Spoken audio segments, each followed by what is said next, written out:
बिस्मिल्लाहिर्रहमानिर्रहीम, अस्सलाम वालेकुम। Welcome back to my channel. उम्मीद करती हूँ सब खैरियत से होंगे। तो आज की जो रेमेडी है वो बहुत ही ज़बरदस्त है।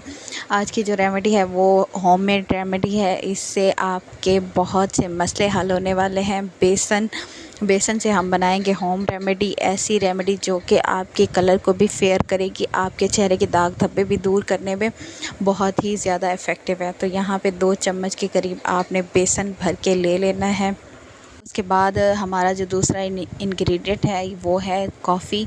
आपने कोई भी कॉफ़ी ले लेनी है, वो नेस्कैफ़े की हो, सादी कॉफ़ी।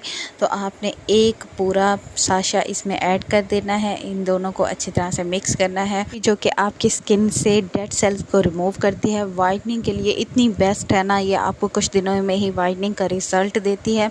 ये आपकी स्किन से डेड सेल को रिमूव कर देती है। आपकी स्किन से बहुत ही जल्दी वर्क करती है। तो आप चाहें तो इन दोनों को पाउडर बनाकर भी रख सकते हैं, कॉफ़ी और बेसन का पाउडर। और जब चाहें तो ताज़ा आप इसे बना सकते हैं। तो इसके अंदर आपने थोड़ा थोड़ा करके दूध ऐड करते जाना है। दूध से भी आपकी स्किन को ग्लो आएगा। आपने कच्चा दूध इस्तेमाल करना है। आपने इसमें इतना दूध ऐड करना है कि ये एक अच्छा सा मिक्सचर तैयार हो जाए। और फिर आपने इसे अपने फेस पे 20 से 25 मिनट के लिए लगाना है। आप इसे डेली भी इस्तेमाल कर सकते हैं। और उसके बाद आप चाहें तो इसे हफ्ते में 3 बार इस्तेमाल करें।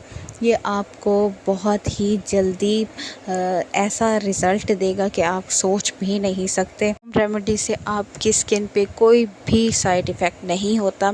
ये आपको अच्छे से रिज़ल्ट देती है। अगर आप इसे रेगुलर इस्तेमाल करते हैं तो फिर ये आपको बहुत ही बेहतरीन रिज़ल्ट देती है। अगर आप इसे हफ्ते में 3 बार 4 बार लगाते हैं, आपकी जल्द बहुत ही अच्छी ग्लो भी करेगी और साथ में एक फ्रेशमेंट का लुक आएगा और साथ में आपका कलर भी फेयर होगा। तो आई होप आपको आज की वीडियो अच्छी लगी है, और अगर अच्छी लगी है तो जाने से पहले लाइक कर दिया करें। मेरे चैनल पर नए हैं तो प्लीज़ चैनल को भी सब्सक्राइब कर दें। शुक्रिया। अल्लाह हाफ़िज़।